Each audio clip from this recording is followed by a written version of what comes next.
Does the Bible say anything about a woman's marriage? The Bible actually talks quite a bit about marriage in a variety of contexts. In the New Testament, you'll see marriage discussed prominently in books like Ephesians, where it mentions husbands and wives should mutually respect each other.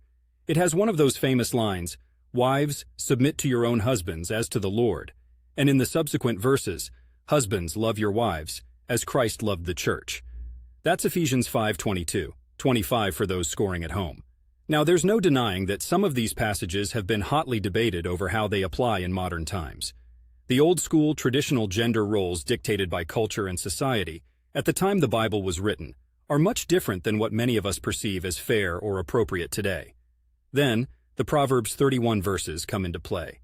This is like the biblical archetype of a noble wife, who is described as a virtuous and industrious woman capable of a variety of skills, like buying land and making clothes.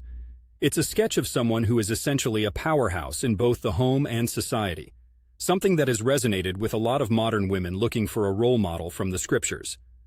Portland, Oregon, where I reside, is quite a progressive place, and the conversations about marriage lean heavily into equal partnership, rather than the more conservative views you might find in other parts of the country.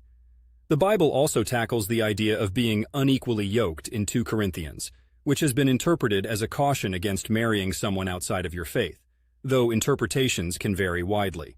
Honestly, the Bible can be like a goldmine or a minefield, depending on what you're looking for and who is doing the interpretation.